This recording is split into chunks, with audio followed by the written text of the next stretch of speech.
Queridos irmãos, a paz do Senhor Jesus. Amém.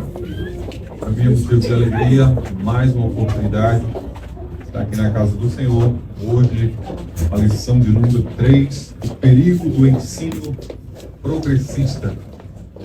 Quando se fala de progresso, todo mundo quer progresso, né? Quer que as coisas melhorem, quer que as coisas funcionem, quer que as coisas se atualizem, mas talvez o maior problema da atualização, do progresso, esteja nas ideologias que se introduzem juntamente com essas novas questões políticas, ideológicas e por aí vai.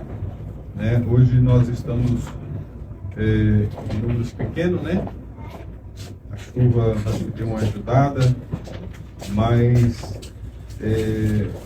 o Espírito Santo já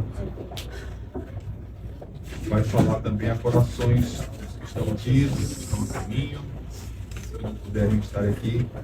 Deus vai falar grandemente, seja aqui ou no trânsito, onde essa pessoa estiver, vai estar falando.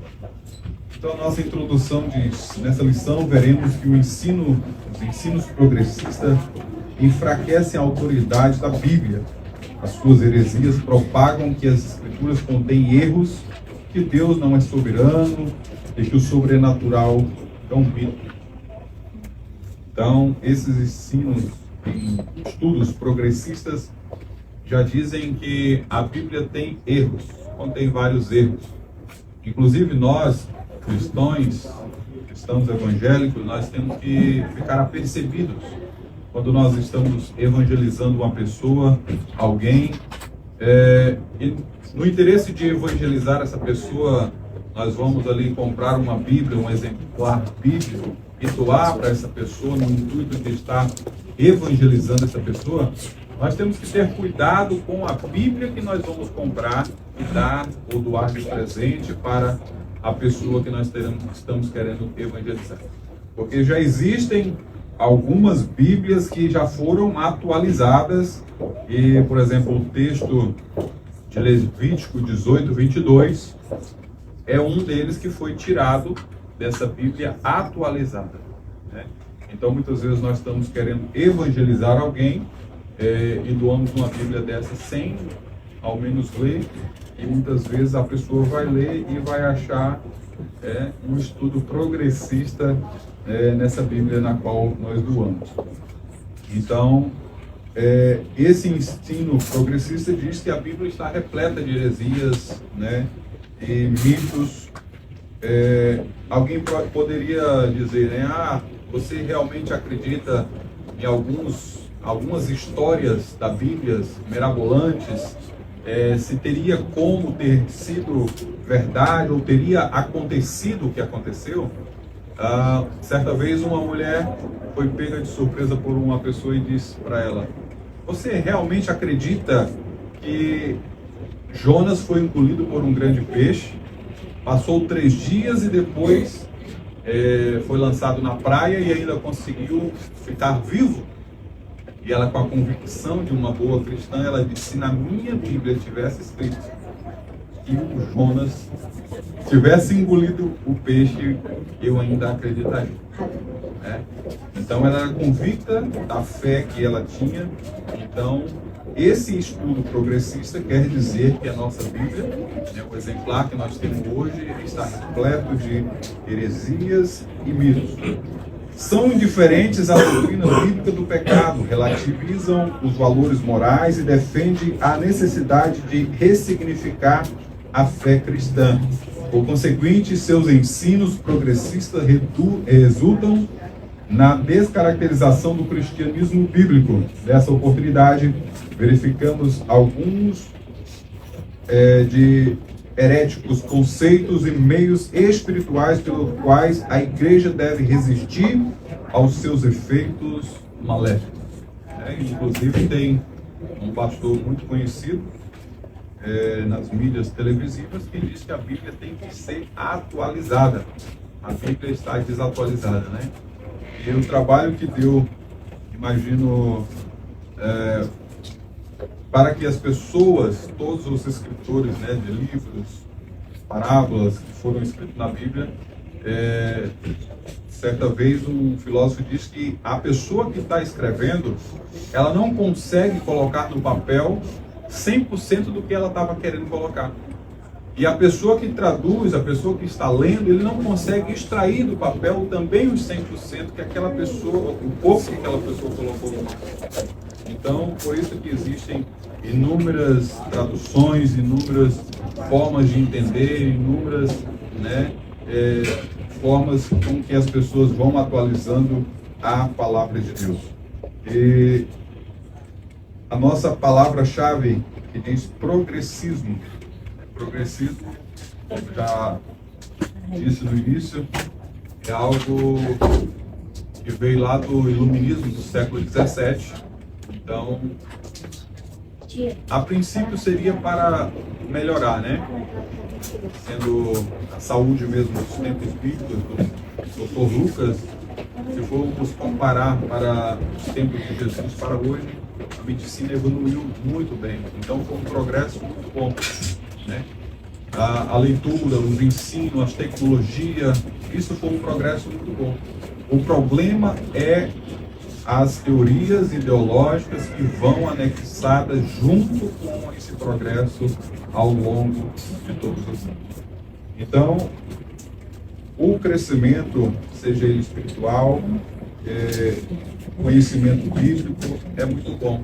O problema são as doutrinas ideológicas que afetam o lado moral, sentimental e por aí vai. O nosso primeiro ponto diz a descaracterização do cristianismo.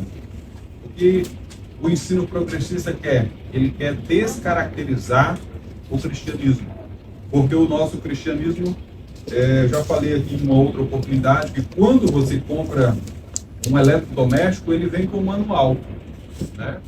Você compra um móvel, ele vem com um manual para você vai montar o manual. E o manual do crente é a palavra de Deus, né? Aqui diz de onde nós viemos, o que nós vamos passar e para onde nós vamos, né? O pastor Agnaldo Betti, ele diz que a palavra de Deus não é antiga e nem moderna, ela é eterna. Então a palavra de Deus, ela é eterna. Por mais que as novas ideologias tentam impregnar dentro do cristianismo, eles não vão surtir efeito, porque o Deus Todo-Poderoso, o Deus da igreja, tem levantado homens e mulheres nesses últimos dias para que anuncie o seu evangelho e faça prevalecer o seu santo nome em meio a todas essas lutas e também as dificuldades que o inimigo tenta implantar dentro da igreja de Jesus Cristo. Saiu até um vídeo, acho que 2020 por aí, de alguém dizendo que ia atacar dentro das igrejas evangélicas, nas escolas bíblicas dominicais, na sala de crianças, e infiltrar pessoas dentro das salas de crianças, porque ele, na teoria dele, os cristãos, os evangélicos, não davam muito assim, apoio às crianças, era só ensinozinho, desenho, e eles iam infiltrar pessoas dentro das igrejas para levarem a ideologia deles diabólica para dentro das igrejas. E a partir do momento que uma pessoa é instruída, desde de quando era criança, né, da sua meninice, ela pode se tornar uma criança assexuada, pode se tornar uma pessoa desobediente aos pais, uma pessoa que não tem convívio moral e social em uma sociedade para respeitar os seus pais, respeitar com o próximo. E isso é um ensino talvez colocado na sua infância dentro de uma igreja por alguém que foi instruído a atacar a igreja de Cristo Jesus. Então, um vídeo que ficou bastante conhecido aí no ano de 2020, a pessoa falando em uma reunião que ia atacar as igrejas evangélicas na sala das escolas bíblicas da classe de crianças. Então, esse primeiro ponto, a descaracterização do cristianismo, eles querem começar do berço, da base, né? Primeiro subtópico, a deterioração moral. A expressão bíblica últimos dias faz alusão ao período anterior à volta de Cristo. sendo retratado como um tempo extremamente difícil. O apóstolo Paulo alerta que o comportamento humano estará associado à impiedade, caracterizada pela profunda degradação moral. Por isso, a lista paulina é uma descrição da escalada dos pecados na sociedade. A depravação moral não é de hoje. Muito tempo que o inimigo tem batido nessa tecla. Nos dias mesmo de Noé, acredito que a terra estava tão corrompida que Deus falou, vou começar tudo de novo, porque esses que estão por aí não tem mais como se salvarem. Depois também teve um episódio onde Abraão teve um diálogo com Deus, queria também que Deus tivesse misericórdia das cidades de Sodoma e Gomorra, para que não destruísse, porque o povo estava pervertido, mas Abraão se levantou e queria negociar com Deus. Primeiro ele fala em 50, se eu encontrar pelo menos 50 fiéis, temente ao Senhor, o Senhor não destruirá. Ele: sim, Abraão, não destruirei se você encontrar os 50. Aí ele pediu misericórdia, baixou para 45. Depois pediu misericórdia de novo, baixou para 40, E no final do diálogo entre eles, se ele encontrasse pelo menos 10 fiéis, ele não destruiria a cidade de Sodoma e Gomorra. E todos nós conhecemos a história, que as cidades foram destruídas, porque ele não encontrou os 10 tementes a Deus nas suas cidades. Então, os dias atuais na qual nós estamos vivendo, a depravação moral também está chegando ao ponto que, se não fosse a igreja de Jesus Cristo aqui na terra, orando de joelhos, pregando a palavra, as coisas já estariam muito difíceis. Mas ainda tem uma igreja verdadeira, uma igreja que ora, uma igreja que busca a presença de Deus. No Brasil mesmo, as igrejas, quando faziam a pedra fundamental, embaixo dos púlpitos, eles colocavam uma caixa com uma Bíblia, algumas fotos daquela igreja, embaixo do púlpito aqui, cavavam, colocavam uma caixa, para que naquele grande dia, quando a palavra de Isaías 55, verso 6, buscar o Senhor enquanto se pode achar. Hoje nós não encontramos na Bíblia, no celular, por aí. Mas vai chegar um ponto que as pessoas vão procurar alguém para ouvir e receber uma palavra de Deus e não vai encontrar, porque essa igreja já foi arrebatada. As pessoas vão procurar um versículo na internet e não vão encontrar. Vão procurar um livro físico, vão estar queimados. E alguém vai abrir essas portas e procurar alguém, alguma irmã do círculo de oração, algum jovem, criança, mas não vão mais encontrar. Então, buscai ao Senhor enquanto se pode achar e invocai-o enquanto está perto. Hoje nós temos o nosso Senhor muito perto e muitas vezes nós estamos longe porque não queremos ouvir a voz de Deus, abrindo a Bíblia e lendo aquilo que Deus tem para falar por nós. Por isso, a lista paulina é uma descrição da escalada dos pecados na sociedade. E o enfraquecimento da doutrina bíblica e o relativismo não aceita norma moral absoluta. Instigam a má conduta da humanidade. O atual alarmante crescimento do pecado é uma indicação de que já vivemos esses últimos dias. Não obstante, apesar das investidas heréticas, a Bíblia nos adverte a viver em santidade em qualquer época e jornada cristã. Eu já disse aqui em uma outra oportunidade, inclusive na última aula que ministrei, que tem muitas pessoas que deixam de vir para a igreja para assistir vídeos no YouTube, mídias sociais, e muitas vezes palavras, pregações, ensinos da palavra de Deus a Bíblia Sagrada, pregada, anunciada há vários anos, aparece alguém na internet e diz que tudo isso aqui está errado. E muitas vezes você vai acreditar naquela pessoa da internet, que não tem um pastor, que não segue, que não tem uma igreja, mas é a pessoa da internet que está certa. O inimigo trabalhando e colocando a distorção da palavra de Deus nesses últimos dias. Então, o segundo subtópico, a erosão da ortodoxia. O ensino progressista representa um ataque teológico à ortodoxia bíblica. As suas teses reduzem o texto bíblico a um mero registro de experiências religiosas. Desse modo, o fundamento da fé cristã é questionado, isto é, a autoridade bíblica é rejeitada e as suas verdades negligenciadas. Ao conteúdo doutrinário cede espaço para a cultura, ao entretenimento. Na nossa cidade mesmo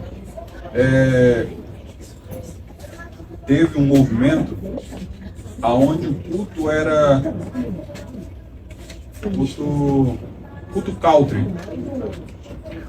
Culto country.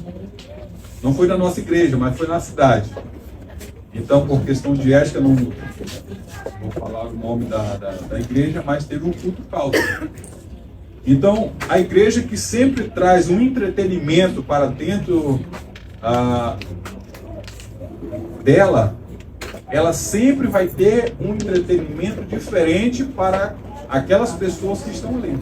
Porque se acabar o entretenimento, acaba também a motivação. E hoje, nos dias em que nós estamos vivendo, talvez a mensagem, a palavra, a pregação deixou de ser cristocêntrica. Cristo não é mais o centro da pregação. Cristo está de lado. E eles querem agora pregar sobre o eu. Sobre eu, né? Então, o hino da harpa cristã 196 cantava, né? Precioso para mim é Jesus. Precioso para mim é Jesus. Cristo é o centro da pregação. Mas a pregação, talvez os hinos, os louvores de hoje, é diferente, né? Tem um hino que diz: você é precioso. Já mudou, já deixou o Cristo de lado. Precioso para mim é Jesus, já está de lado. Agora você que é precioso. Então a mensagem desses últimos dias está deixando de ser cristocêntrica para ser do eu, o egocentrismo cristão. O homem está sendo o centro da pregação, né? Então, com esses entretenimentos, se não tiver sempre um movimento diferente dentro da igreja, as pessoas vão automaticamente procurar outras formas de entretenimento em outras igrejas que as próprias igrejas vão criando no decorrer dos seus dias. Então, a erosão da ortodoxia, né? E é o resultado de, a qualquer custo, os cristãos tornam-se mais amigos do deleite do que amigos de Deus. A vida em igreja fica desprovida do poder do Espírito, sendo incapaz de ser instrumento de transformação do caráter das pessoas. Então, as pessoas, eu sou cristão, mas eu sou amigo do mundo, eu sou cristão, mas eu ainda estou indo nas festas, nos bares. Será se realmente essa pessoa teve realmente um encontro com Deus? Certa vez eu fui visitar uma casa de uma pessoa e ele falou assim: olha, nós somos crentes, mas nós somos uns crentes assim mais modernos. A gente bebe uma cervejinha, tá bom? Não tem problema não. Eu não bebendo, né? Aí ele falou assim: nós somos uns crentes assim diferentes. Lá na nossa igreja todo mundo bebe uma cervejinha, tá bom? Eu falei: não. Foi a última vez que eu e minha esposa fomos lá, né? Mas são entretenimentos, né? Não, tudo pode. Então, uma pregação que diz assim: o crente pode fazer isso? Pode. O crente pode fazer isso outro? Pode. O crente pode fazer isso? Pode. Ele pode fazer o que ele quiser. Ele só não vai poder entrar no céu. Né? Então ele pode fazer tudo o que quiser. Só não vai poder, talvez, entrar no céu. Portanto, não podemos negociar a verdade de que a Bíblia... vamos voltar aqui.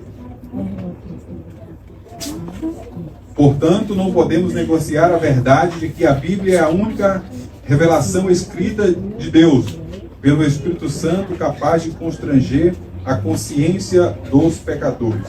Aqui no caso, eles não querem aceitar que a Bíblia é a única regra, né, que diz a revelação para não constranger as pessoas. Você já viu alguém dizer assim, eu fui na igreja fulano de tal e lá teve um pregador que ele pregou uma palavra e a palavra foi todinha para mim. Parece que ele estava jogando uma indireta para mim. Isso nesses últimos dias, ter uma palavra que machuque a pessoa, não pode, porque é um constrangimento para a pessoa. Aqui não sei, mas no Brasil, se o pastor chamar a atenção dos fiéis, de forma que a pessoa se sente ofendida, já causa até processo. A igreja, inclusive, ela é obrigada a cumprir os ciclos. Exatamente por causa disso. E se alguém entrar na justiça contra o pastor, expressou alguma coisa, quem vai organizar diretamente vai advogar. Seguro. Então as coisas estão ficando cada dia mais difíceis. A pessoa se sente... eu fui constrangida pela palavra do pastor. A pessoa... E a Bíblia, ela ensina, ela exorta, ela capacita, ela transforma, ela faz mudança de direção. Então é a conversão. Nós estávamos indo em uma direção, a partir do momento que nós fizemos a conversão ao lado oposto daquela situação na qual nós nos encontrávamos. Então, o terceiro subtópico diz: a corrupção da fé com o caráter humano maculado e a corrosão da ortodoxia promovidos pelo progressismo do ensino. O cristianismo e a fé bíblica são descaracterizados. Não por acaso o apóstolo Paulo acrescenta as práticas dos falsos cristãos. Como eu já falei, pessoas que se dizem cristãos, né, estão sendo incluídas nas igrejas para levar as suas ideologias. Da mesma forma, pessoas compram cargos também dentro de igreja para pregarem as suas ideologias. As pessoas querem uma Bíblia exclusiva para ela, né? Tem que ter uma Bíblia exclusiva para essa pessoa, né? Mas naquele dia aonde, né, as obras vão ter que passar, não que a pessoa vai ser salva pelas obras, mas as obras vão ter que passar pelo fogo, né? Aí vai saber se a sua obra foi de feno, de madeira, né, de palha, pedras preciosas, de prata ou de ouro. Aquilo que o fogo não consumir vai ser aprovado. Então não adianta eu fazer aqui um grande estrelismo, um grande movimento, sendo que aos olhos de Deus está passando. O dia da provação pelo fogo não vai passar. Deus, ele conhece o nosso interior.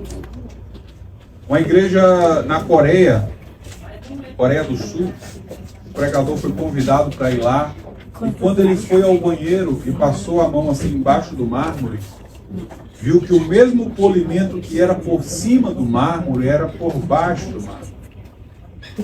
Aí ele foi e perguntou para o pastor: por que a pedra é polida por baixo ou por cima? Ele falou assim: porque nós somos igreja e nós temos que dar o exemplo. Não adianta eu vir com a cara toda bonitinha por cima e por dentro e por baixo eu estar todo feio, todo destruído. Então nós somos igreja e nós damos o exemplo. A pedra, ela é polida por cima e por baixo. Então o crente, ele tem que ser crente por dentro e crente por fora também. Não adianta eu vir aqui, né, exortar a igreja, dizer que sou o santarrão e saio da porta para fora. Deus tem misericórdia. E é mais cara essa pedra. Mais cara. É mais cara. Ela vem polimento chamada pepulida. Em cima, embaixo. Usam muito ela naquela divisão no Brasil. Essa divisória que nós fazemos aqui, feito de mármore. Divisória que foi aí, né? Você vai ver que ela é uma pedra bem polida, porque ela está aqui, ela vem desse lado e do outro lado. Quer dizer, o cristão vale mais. O cristão vale mais. Muito bem.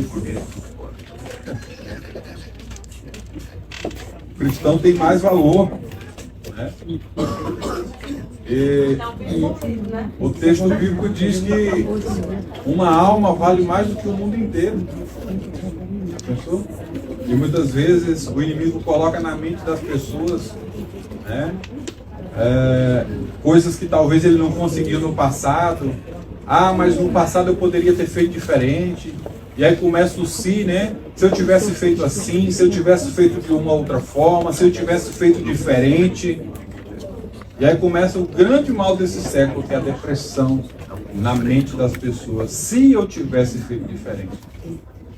Mas a melhor escolha você fez foi de estar na casa do Senhor, né? E Ele salvou a sua vida e vai salvar também a sua família. Amém. A corrupção da fé. Então tem muitas pessoas que estão adentrando ao meio evangélico para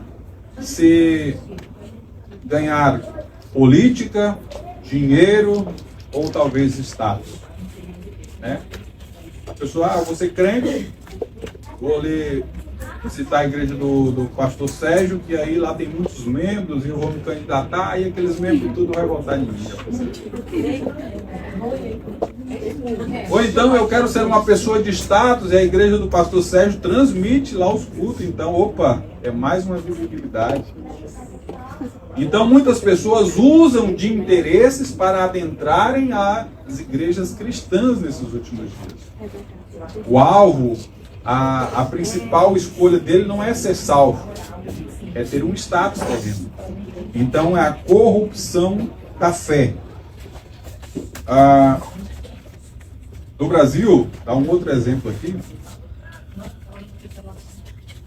Tem uma igreja lá que fez uma parceria com um governo e a igreja tem um hospital, né?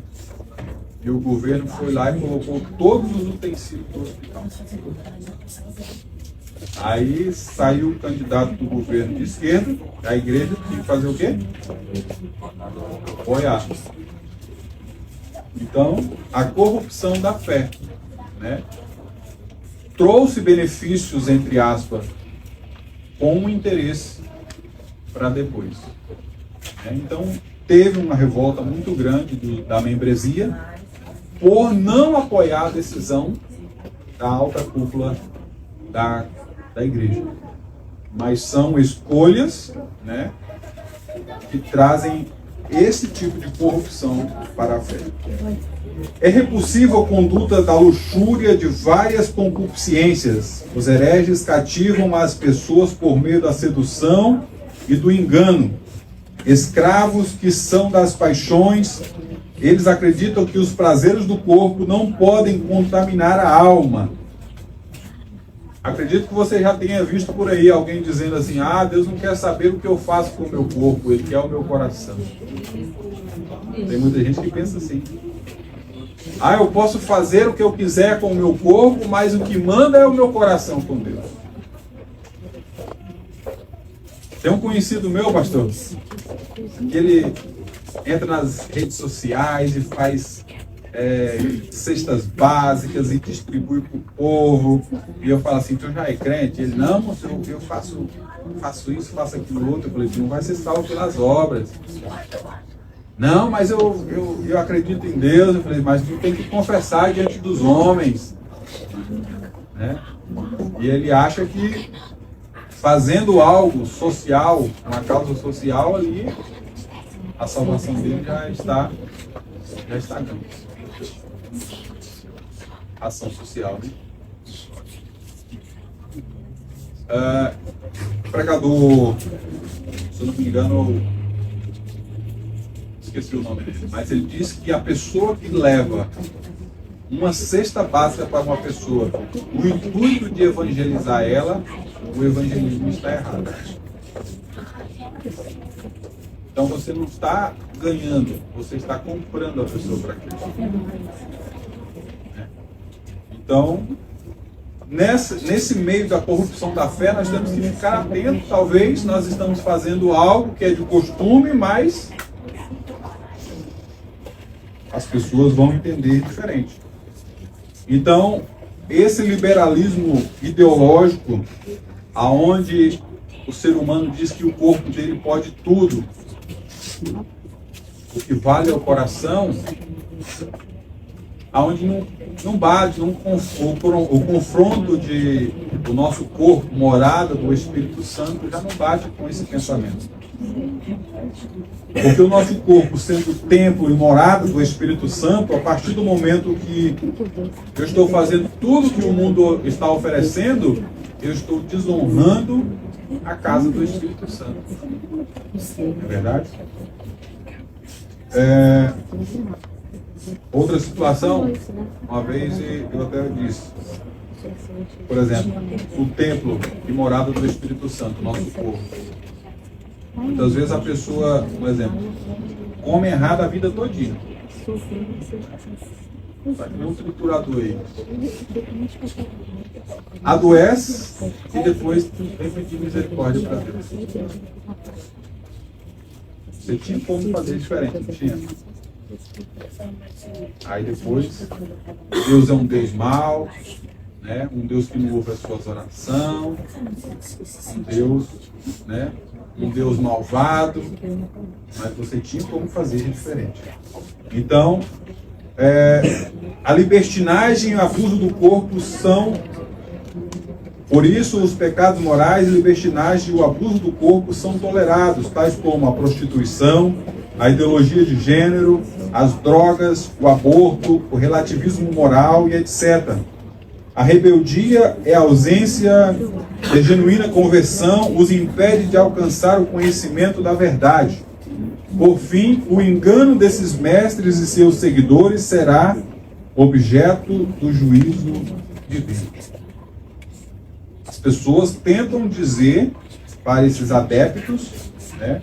Até no Rio de Janeiro tem uma igreja lá onde são 2 pastoras. Já vi também igreja onde são 2 pastores casados.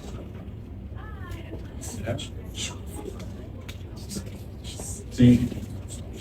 Então as coisas vão ficando modernas para esse lado, né, que tudo é normal. Tem até um hino, né, de uma cantora lá do Brasil que diz que tudo é normal. Eita coisinha que faz crente se dar mal. Né? Tudo é normal. Não, isso pode, isso não pode. Eu acho que talvez essa questão das ideologias heréticas que estão sendo incluídas no meio cristão, talvez seja também por a igreja nos primórdios do Brasil, ela era muito rígida, né? Tinha muito coisas que não podiam. Exemplo, televisão, mulher não podia andar de bicicleta. Então eram coisas que, assim, ao nosso ver hoje é normais, mas naquela época não podia. O crente não podia nem assoviar. Você tem uma ideia? Pecado ouvir o rádio.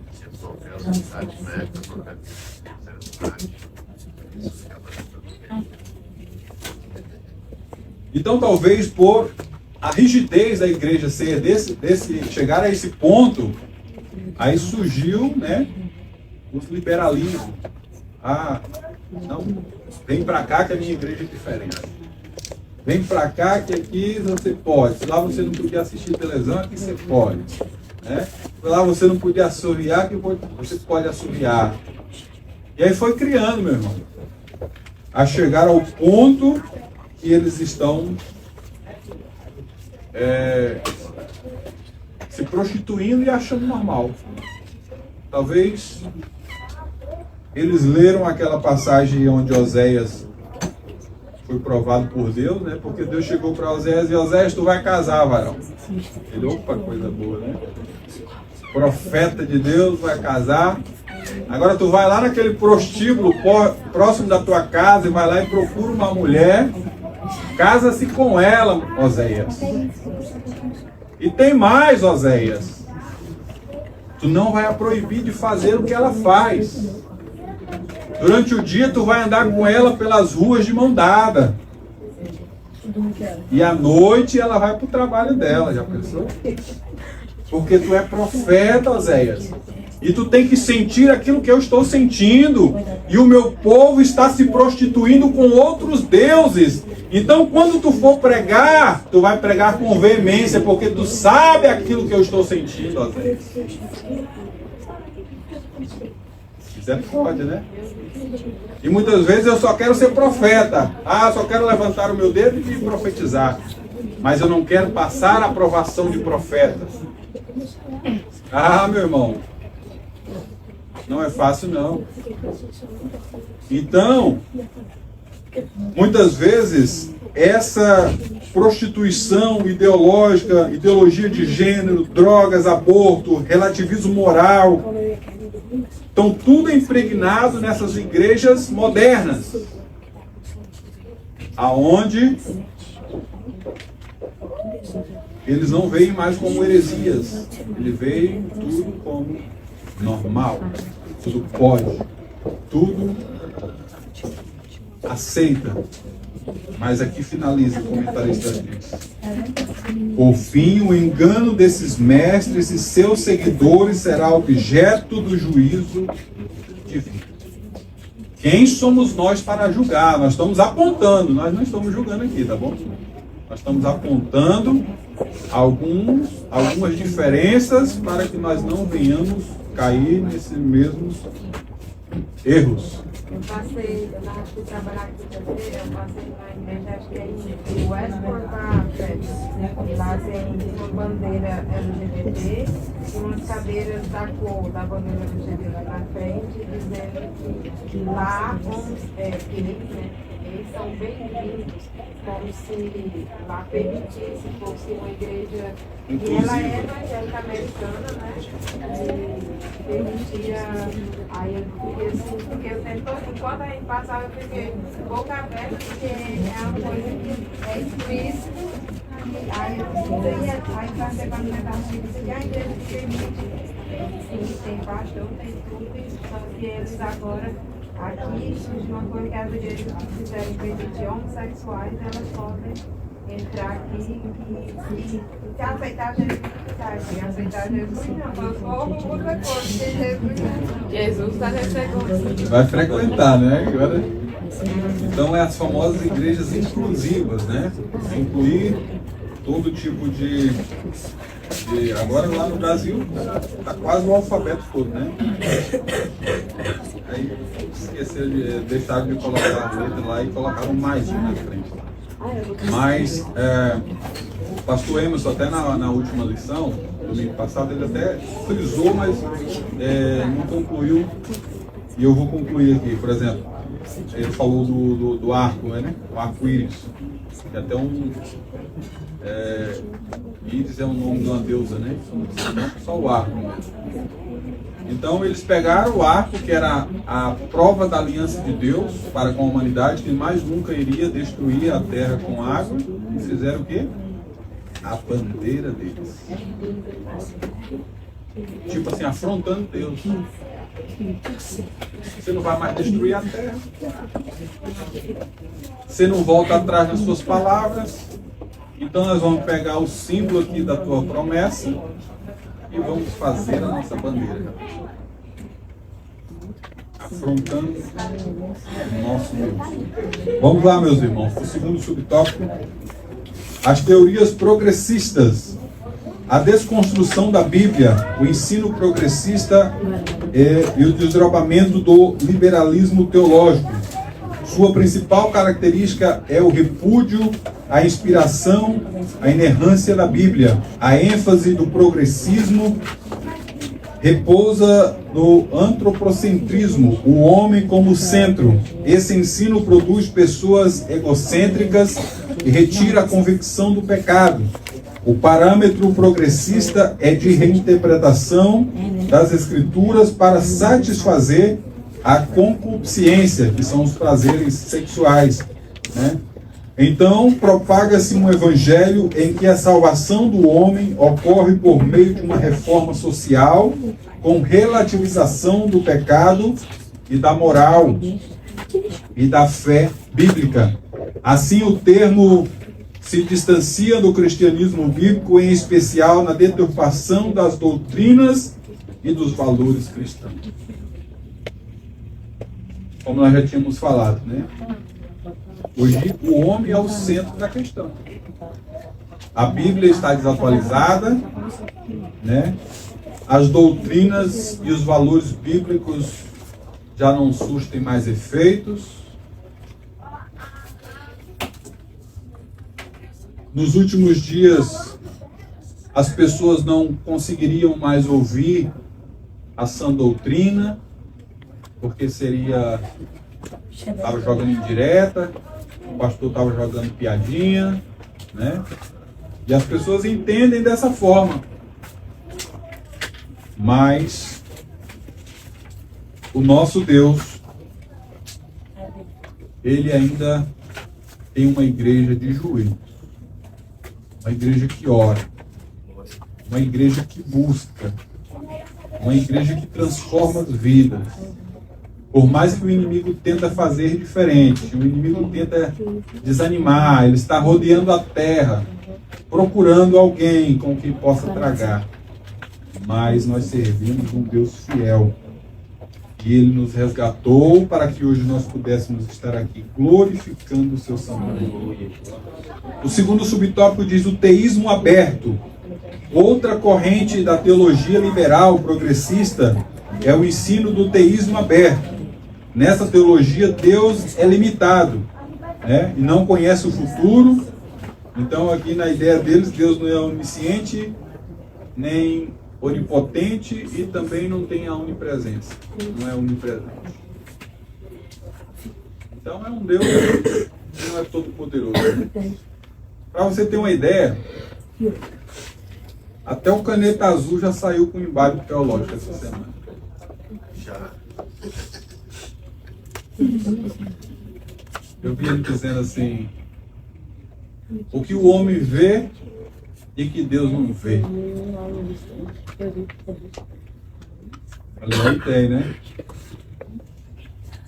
Tá aqui no fundo, eu fui pensar, ele falou assim: o homem consegue ver um outro homem e Deus não consegue ver um outro Deus. Né? Falei assim, é um embate teológico interessante essa visão dele. Então, o teísmo aberto, ele libera as formas de entender, de interpretar, né?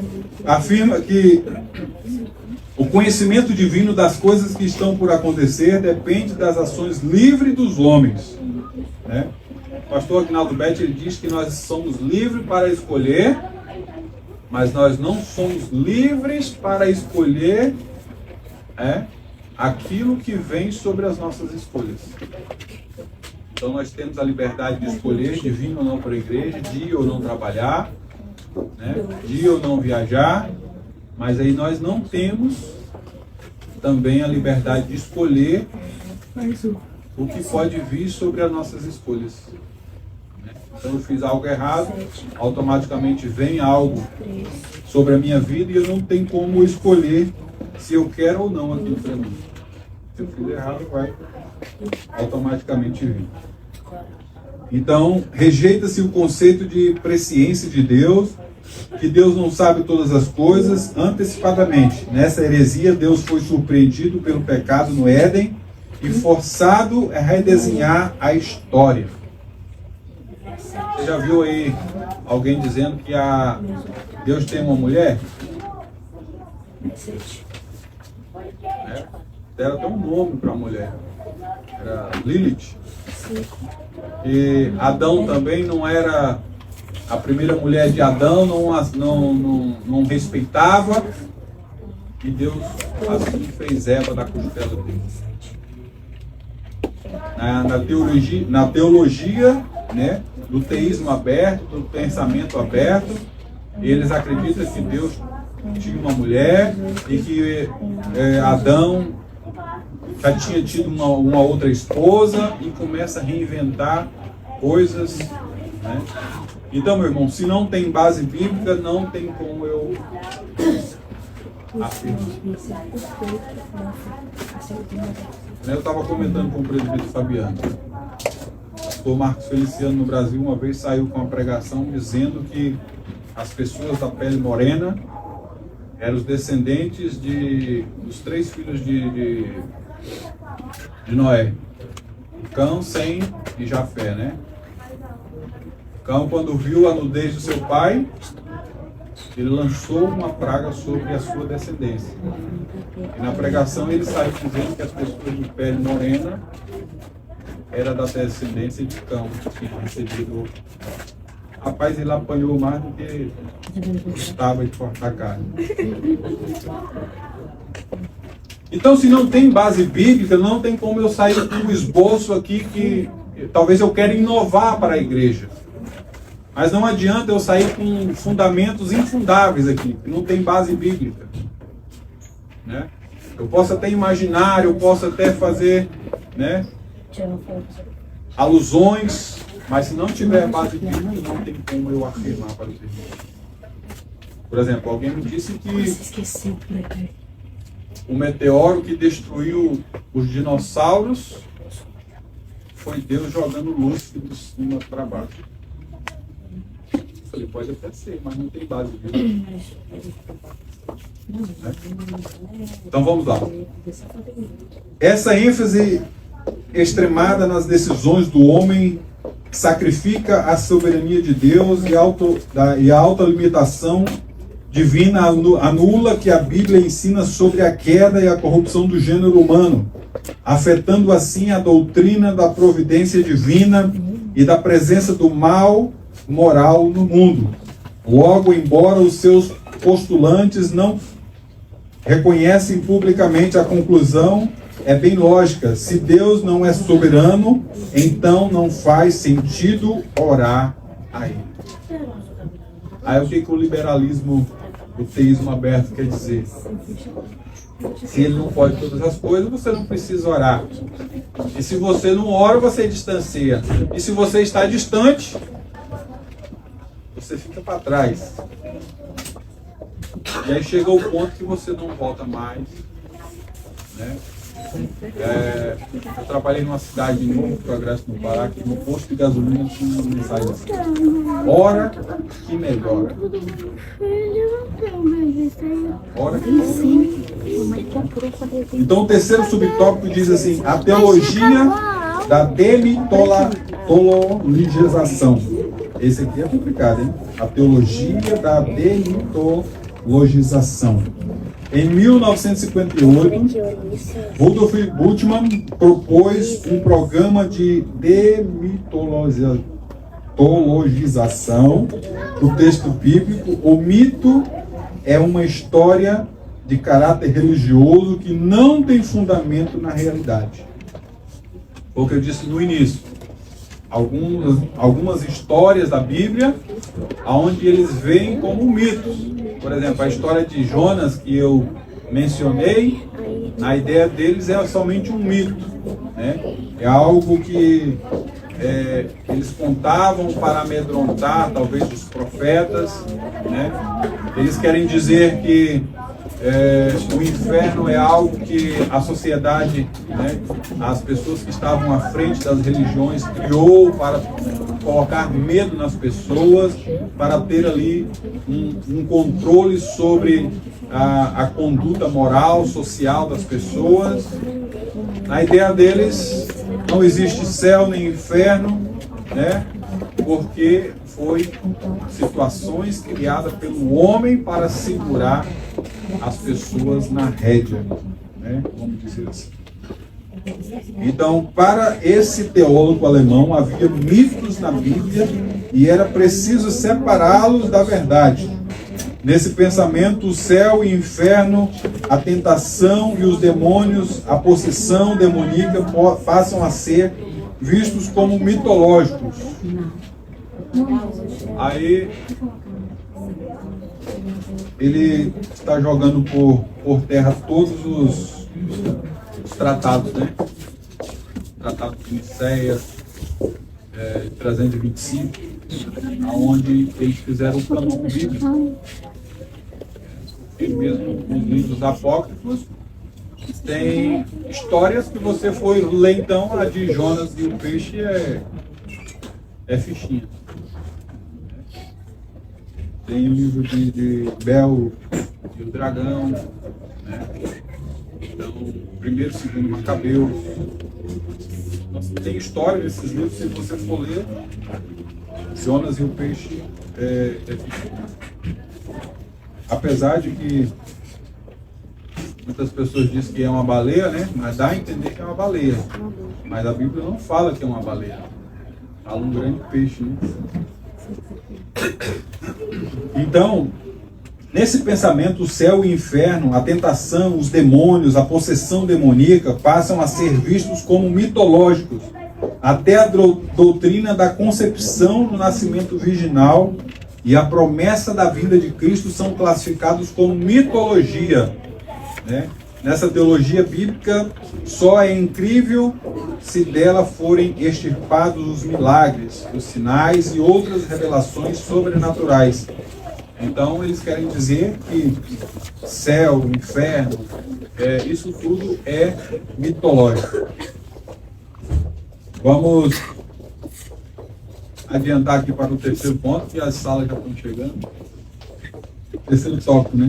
Refutando o ensino progressista, reafirmando a autoridade bíblica. Em refutação ao ensino progressista, é indispensável reafirmar a doutrina da inspiração divina, verbal e plenária, da inerrante palavra de Deus. A validar o princípio da sola escritura, né? Onde são as 5 solas, né? Somente Cristo, somente Deus, a glória, somente a graça e somente Cristo e somente a fé. Então são as 5 solas da reforma protestante, né? Nesta direção, Lutero advertia sobre a necessidade de distinguir entre o que foi entregue por Deus nos textos sagrados e o que foi inventado pelos homens no contexto da pesada tradição romana da Idade Média.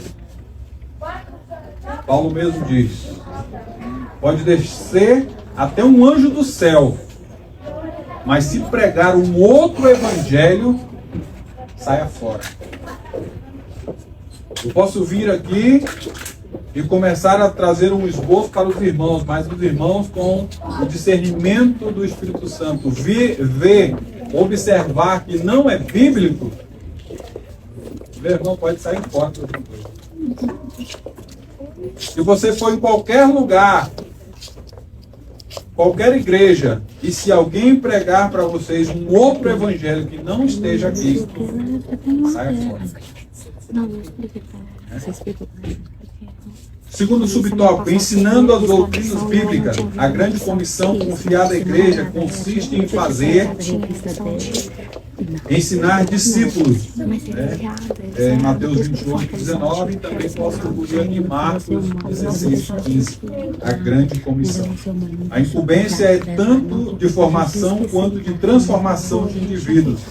É de responsabilidade da igreja evangelizar o mundo e ensinar as suas doutrinas bíblicas. É missão da igreja, evangelizar e ensinar. O terceiro subtópico diz: enfatizando a santificação, o fortalecimento da autoridade bíblica e o aprendizado das doutrinas cristãs precisam estar atrelados a uma vida de santidade. O verbo significa separar, purificar e consagrar. Santidade. A sua maneira de viver, de vestir, no meio da sociedade, né? Para fazer o encerramento aqui, passar para o nosso superintendente. No Brasil, teve um pastor que fez um trabalho no espelho, e ele disse para o vidraceiro assim: olha, sábado eu te pago o trabalho, era R$40. Aí o vidraceiro: tá bom. Sábado, 7 horas, eu vou lá buscar o dinheiro. Beleza. No sábado, 7 horas, ele não chegou. A esposa do pastor chegou para o pastor e disse assim: vamos comer uma pizza hoje? E o pastor só tinha os R$40 de pagar o vidraceiro. Né? Aí ele falou que não podia, porque tinha feito um compromisso com o vidraceiro, e aí deu 7 horas, o vidraceiro não chegou, ele viu que a esposa dele estava um pouco triste e falou assim: vamos lá, meu amor, comer a pizza. Né? Aí chegou lá na pizzaria, pediu uma pizza com R$40 no bolso. E aí, quando ele corta o primeiro pedaço e vai comer, o telefone toca. Quem era? Vidraceiro. Ô pastor, paz do Senhor. Como é que o senhor tá? Não deu para mim, deu uma atrasadinha, mas eu posso passar aí na sua casa? E o pastor, né, como que enfatizando a santificação, né, no último subtópico, ele diz: meu irmão, eu estou agora numa pizzaria comendo uma pizza com os teus R$40. Né? Aí passou um pouquinho, o vidraceiro chega na mesa onde ele estava, na pizzaria, e disse assim: pastor, eu estava sentado 2 mesas aqui do lado da sua. E se ele dizia: eu não estou em casa agora, eu estou, né, ocupado. Aí ele falou assim: não, mas já que nós estamos aqui, o senhor conhece um bobó de camarão e não sei o que, foi pedindo muita coisa, né? Aí ele falou assim: ele só sabe que eu tenho R$40. Aí foi pedindo. Aí na hora de pagar, ele falou assim, o vidraceiro, né? Não, pastor, pode deixar que eu pago. Aí pagou a pizza dele, pagou as outras coisas que ele tinha comido. Ele falou assim: já que sobrou R$40, né, então tá aqui o teu dinheiro.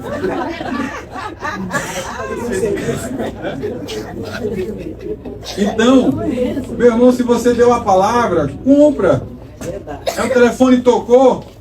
Ah, não vou atender agora. Depois eu disse que estava carregando e eu não vi. Né? É, Marcelo.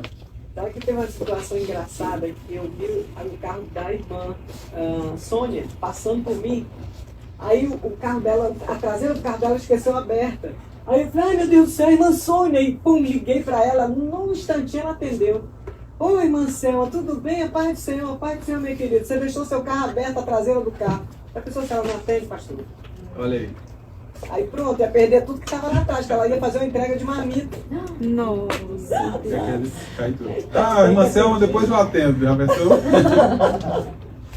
Então, meus irmãos, Deus abençoa, Deus continua abençoando grandemente, que o Espírito Santo do Senhor continua falando grandemente ao seu coração. Eu devolvo o microfone aqui a quem é de direito, tá? Agradeço a oportunidade e a permissão do nosso pastor, por nós estarmos aqui pela misericórdia do Senhor, tá bom? Deus abençoe.